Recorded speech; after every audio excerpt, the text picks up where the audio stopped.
Good evening, everyone. It's Christopher Hale here in Rutherford County, Murfreesboro, Tennessee. I'm glad to be joined tonight. But I'll introduce Mr. Jason Pickle, the CEO of Volunteer Botanical.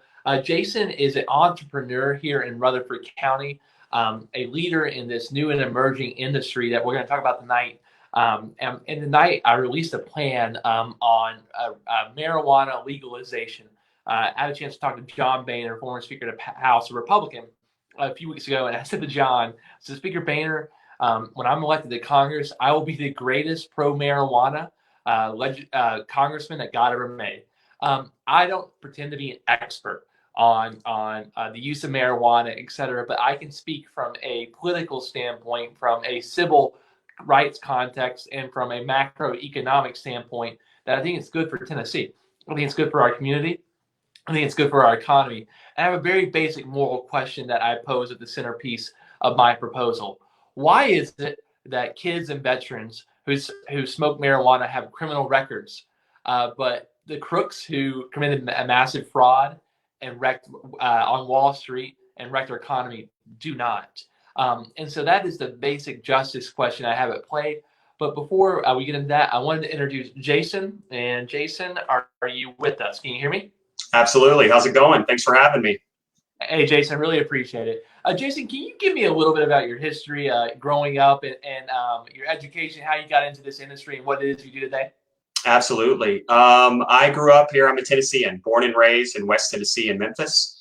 Went to school in Rutherford County at MTSU, and the three of our founders of the company, Derek Odette, Kevin Grisham, and myself, are all alumni from MTSU.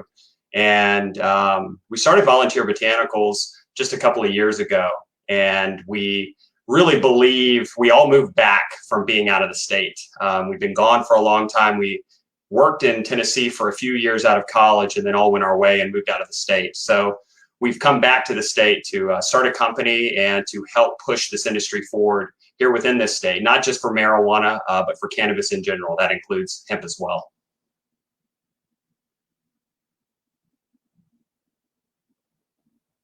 Jason, can you tell me a little bit about what it is that your company does and what you all are focused on, what you hope to do in the future? Absolutely. Our company is Volunteer Botanicals, and we basically, in a simple sense, we bridge the gap between hemp farmers and product creators. So in a simple sense, when someone farms hemp and they want to use it for medicinal purposes, they'll extract the oil from the plant. In a similar way, say a soybean farmer makes soybean oil. And what we do is we step in and we'll take those oils and we convert them into more usable mediums, like different powders, different custom formulations, and different liquids. So we turn these raw oils into usable ingredients. And we've got an extremely cutting edge technology that allows us to do this. It's patent pending, and we're bringing it now to the state of Tennessee. We've been functioning for about 2 years, and we just received a grant from the Tennessee Department of Agriculture through their Ag Enterprise Fund to help us fund the build out and filling of our facility with the equipment necessary to bring this new cutting edge technology to the state. And so in a general sense, we hope to create more uses for the plant, and we hope to encourage more companies to get involved and use the different ingredients that are found within this plant for medicinal properties and further the research of what this plant really can do for us as a whole. Very exciting. And help me understand from just a baseline economic perspective, what would this mean both for you're in Rutherford County, but also my district goes all the way south to Alabama, goes southeast to Georgia, and even southeast to North Carolina. What does that mean for the rural communities in terms of jobs and industry, et cetera? Well, you hit the nail on the head. Your district is very rural. It's primarily rural, which most of Tennessee is rural outside of a couple of the big main cities. So the most important thing that we've seen, I lived for 10 years, 12 years in California, a couple of years in Colorado. So I've been able to see what happened economically as they've legalized this plant. And the first impact we're going to see immediately out of the gate is jobs. We're going to see tens of thousands of jobs. And that's going to start at the very base level of farming and the agriculture end, all the way up to scientists and universities studying this plant's laboratories being created. Many of the jobs that are created from this industry are people that don't have college degrees. And so a lot of the people that live in rural communities don't have college degrees, but they still can work within the industry. There's a lot of different levels that the industry provides jobs for. And I just read a fact the other day that said the average worker within a full-time worker in the cannabis industry makes around $55,000 to $60,000 a year. So number one is jobs. I think that's the most exciting part that we've seen in states that have legalized this plant. And second is new industry. When we are working with a plant that has been under prohibition for so long, the technology and the industry that surrounds this plant has been held back as well. So I believe that knowing that we have a lot of rural areas and we have a lot of potential to build manufacturing facilities, we can now replace cutting down trees with using hemp and cannabis to build different products, to build building materials, plastics, concrete, textiles. We could literally stop cutting trees down tomorrow and build an entire new industry on using this plant in unique ways. So what I know that this plant will do for the state of Tennessee on a macroeconomic level is be an immediate surge of jobs, and that would start as soon as we legalized it. It wouldn't wait. And if we federally legalized it across the country, we'd see an immediate impact to our economy. And I'm hoping with this COVID situation that this might push some of these lobbyists and lawmakers to look at this plant in a different way rather than look at from just a fear perspective. Well, and what's interesting to me is what I hear all across the community. You're right. We live in a very rural community. People want to protect the rural way of life. And what's remarkable is you have a lot of baby boomer farmers and trying to pass down this noble vocation to their children, but they don't see a pathway forward to the future. And what's remarkable to me is cannabis provides an opportunity to protect the rural way of life in a way not to simply survive. Some of these folks are just surviving simply on government subsidized industries. But what we're saying is actually a way to thrive in agriculture, a way to really revamp and revitalize the rural economy, which has really struggled in Tennessee. Can you talk in particular about the agricultural aspect of what your industry is doing and what that might mean in terms of folks passing on the vocation of farming in Tennessee? Yeah, it's sad. The state of farming, since I moved back to Tennessee a few years ago, and I've talked to a lot of farmers, and a lot of them are starting with hemp, and they had trouble this year farming hemp because the infrastructure isn't in place. We legalized it as a state, but it's federally illegal, so a lot of the big companies aren't putting in infrastructure to support the farmers. And so we have a real big possibility for us to farm this cannabis plant, both on the hemp and marijuana side. And there is no spot price for this plant. This isn't a federally subsidized plant. And in states that we have legalized cannabis, both hemp and marijuana, we're seeing that farmers are getting back to farming and they can make money on small farms. They can use this as a bumper crop and it will revitalize their soil and it will clean up a lot of the chemicals that have been put in it, takes carbon out of the air. So there's all sorts of levels that I believe that this could help our farmers, especially rural small farms. We've seen folks, since we're primarily working in the hemp industry now, we've seen a lot of really small farms, family farms that are growing just an acre or two. They're creating medicine themselves. They're creating oils. They're making small businesses. They're building their own brands. And I believe this is the kind of thing that will push us forward and potentially create revenue that isn't just big ag related. People can make money and subsidize their income on small farms. And that's an exciting thing. We haven't been able to do that for a long time. Well, and I want to go into some pushback that I get quite a bit. Can you help? So there's stereotypes about marijuana use, about marijuana consumers, and a degradation of the society writ large. You know, I'm outwardly a person of faith, a Christian, an outspoken Christian, and a Democrat, which sometimes it seems like it clashes head. And people are like, you're a Christian, you support marijuana legalization. Can you help give us a real understanding and debunk some of the myths about marijuana consumption, and marijuana's effect on society writ large? Absolutely. A lot of it is myths. There's a lot of big industries that are pushing to keep marijuana and cannabis down. And a lot of these myths are perpetuated through these big industries and these big lobbyists. You got to think the cannabis industry affects big tobacco. They affect pharmaceutical industries. They affect the cotton industry. They affect the chemical companies like DuPont, petroleum industries. So imagine the amount of money and lobbying that goes into these. These are the biggest of the big companies that we have in our country and around the world. And do you want to think that they see their bottom line being hit? Absolutely not. And this is why this plant's been under prohibition in our country for so long, where it's been legal in different parts of the world. It's being studied all over the world. And we're one of the few that continues to perpetuate a lot of these myths. Specifically, living in places like California and Colorado, all of these myths have been disproven. You know, people thought, oh man, drug use for kids is going to go up once marijuana hits. Drug use hasn't gone up at all. Marijuana use hasn't gone up at all. It's not taboo anymore, and it's not a gateway drug. And it's been proven by many of these states that have been already having these systems in place. And, you know, it's a lot of misinformation, right? And it's so much so that when you grow up in a place like the South and you don't have any other experiences with this plant outside of what we just hear or read about here locally, you can get confused.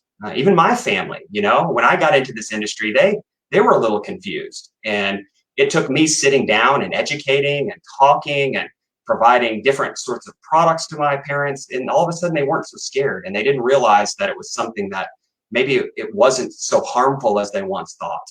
And I honestly believe that the biggest potential we're going to have out of this plant is attacking our opioid crisis in Tennessee. As an alternative. Tell me more about that. Well, what we're beginning to see in states, again, that have legalized is cannabis and marijuana in particular now, THC. A lot of the effects of this component of the plant, it kind of offsets the addiction properties. It binds to the same receptors that the opioids, the addiction properties bind to. So because of that, it seems that we're finding that the effects of people that consume cannabis, their desire to consume opioids are going down, and then also their addiction to them lessens, and then also the come down after the addiction is easier for them to handle. So what we're finding is it's a gentle, soft way for people to get off an extremely dangerous and deadly drug.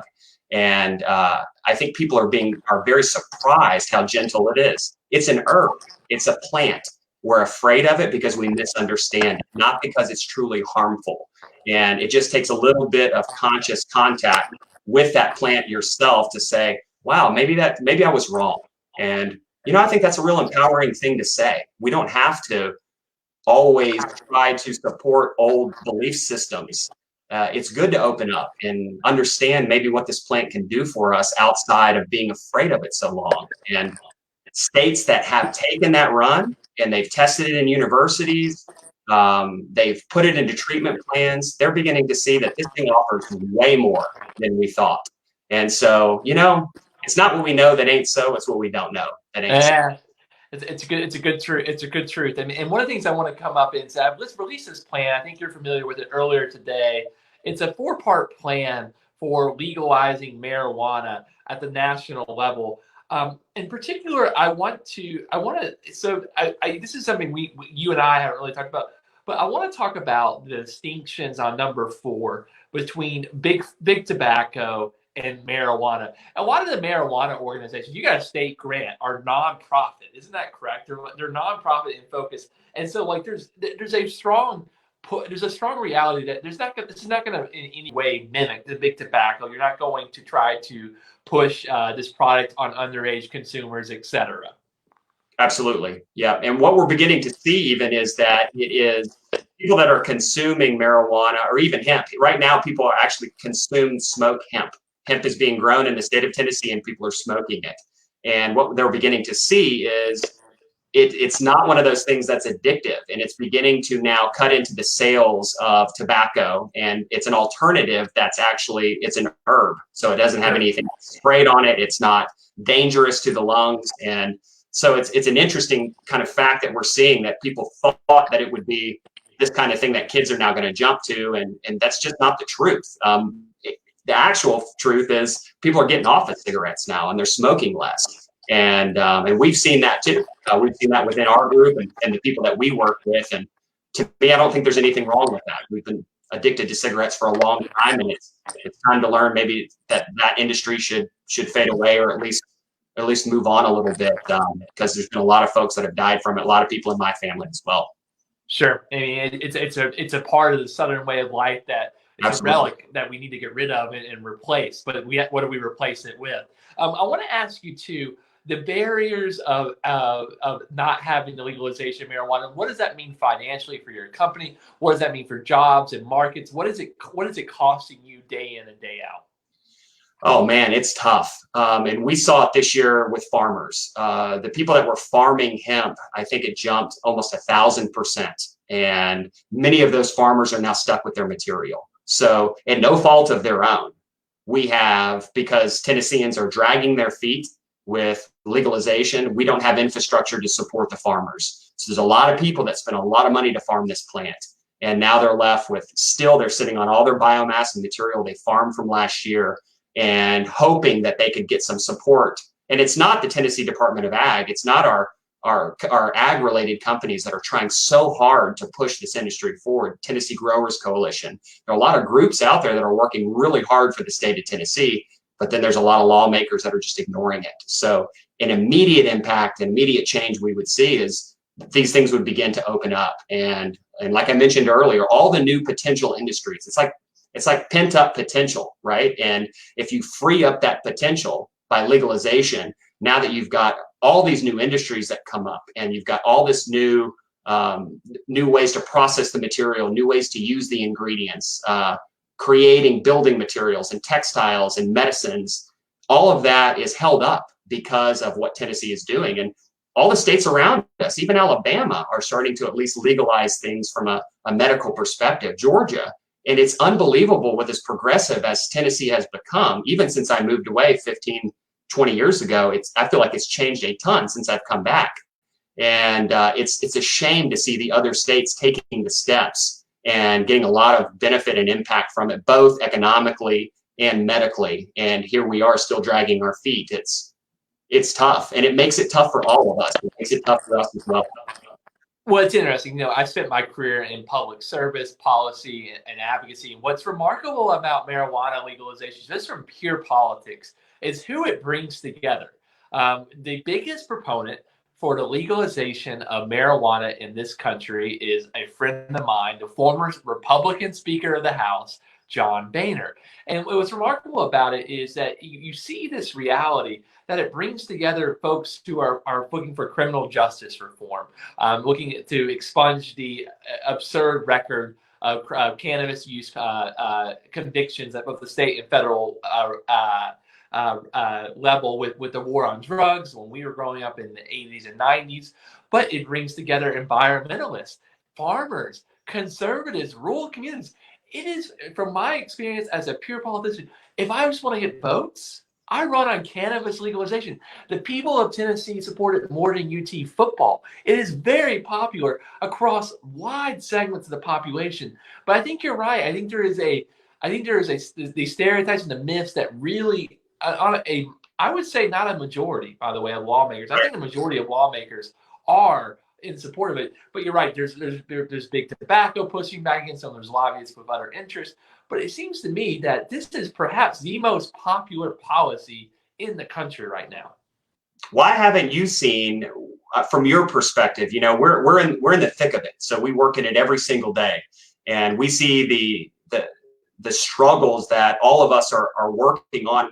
If you had asked me 2 years ago if Tennessee would have legalized by now, or at least made some adjustments to that plan, I would have bet my life on it. And here we are, not doing that. And you're right, it is the great equalizer, the great leveler, because so many different demographics have seen the benefit of it. And whether that's medicinally, whether that's for benefits of farming, and or benefits of what it does to, like you were talking about, expunging records of people that are sitting in jail for 20 or 30 years for smoking a joint. It's absolutely insane that these people are still in jail. And when you look at states like California or Colorado or Oregon or Washington, these states that have legalized, and they're letting people out of jail that should never have been in there as long. They got thrown in jail on archaic old laws. And this is, if you think about all those and add them up together, what are we afraid of?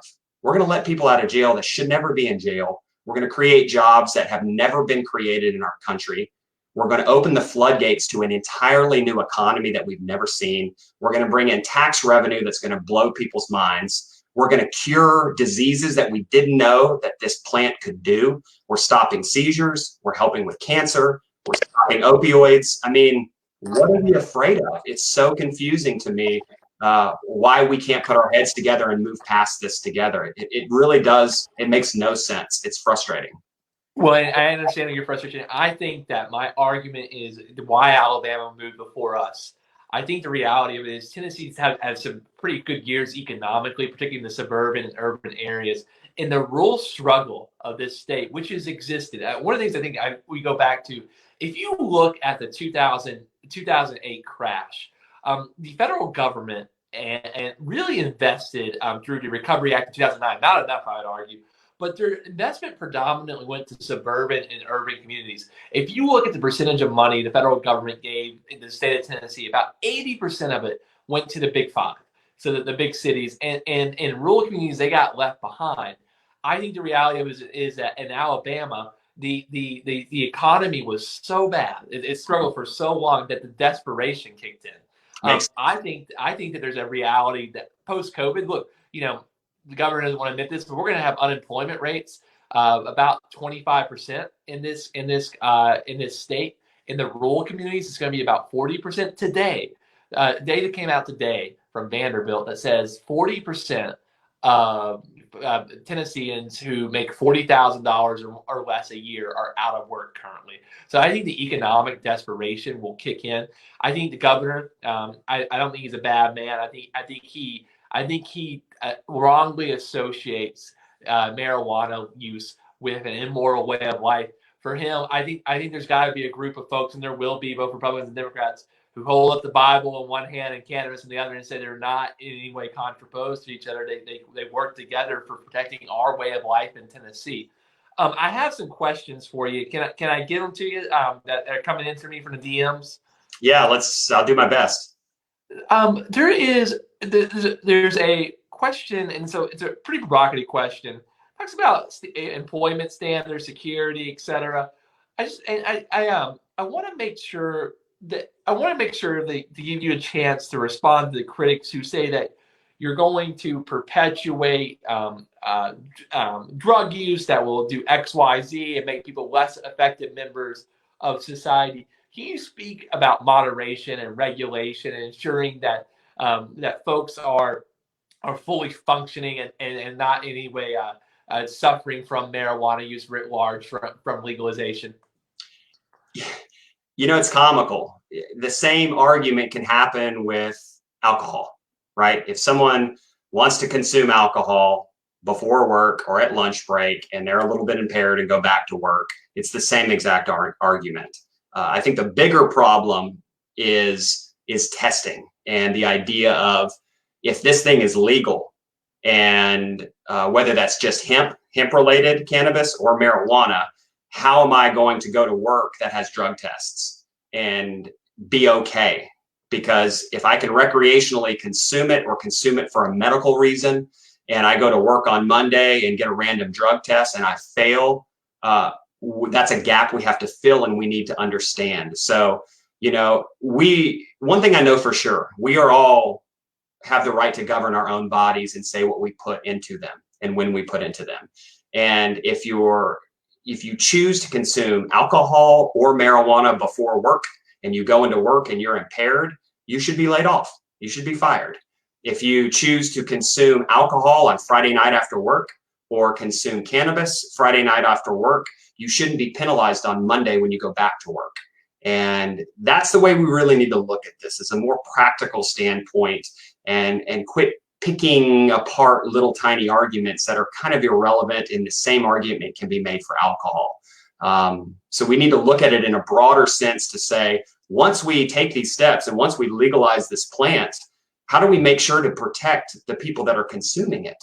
And states that have legalized this are putting plans in place, and we're actually potentially going to work on a study to also figure out, the difference between how a hemp plant that has a tiny bit of THC versus a marijuana plant that has more THC. How do they show up on drug tests, and the science behind that? So again, that goes back to the first start of this. When we legalize the plant, we can study it and we can understand how to do better testing and how to ensure people keep their jobs, or now that is not a policy that's relevant anymore in drug testing. It's more of real drugs like cocaine or other heroin, other addictive drugs, and marijuana just be completely removed from that formula. I got one more. We kind of answered this, but I want you to give a chance to give a shout out. We talked about what the whole in Tennessee. Can you talk a little bit in more detail for folks who are listening tonight, what neighboring states and also states across the country are doing, and what method or what you think would be most helpful for you in this industry and the state as a whole? So that's an interesting question. I think what would be most useful in this industry as a whole is for us to relook at the policy itself, both hemp and marijuana and cannabis in general. Specifically for my company or any other company that works in this space, it's a hindrance to us to not have a consistent policy, both for this state and nationally. I do believe in states' rights, and states should have the ability to govern or have rules for their state that their state sticks by. But at the same time, when we have those rules made locally, but federally it's still illegal, it causes a ton of confusion. It causes confusion for law enforcement. It causes confusion for companies that want to get into the industry, causes confusion for banks who want to fund those companies to get into the industry. So what do people do when there's confusion? They don't do anything. And so here we go, we stagnate, we drag our feet, and we don't have any progress at all. And how long are we going to go with no progress? And luckily with hemp being legalized with the Farm Bill, it has truly allowed this hemp industry to bloom, but it's still federally illegal. So the banking issues are still a nightmare. So all of this, having different rules and having it federally illegal, I think is the main issue that we're facing here. In each state, I do believe they should have the right to set up the rules and regulations the way they see fit. Sure.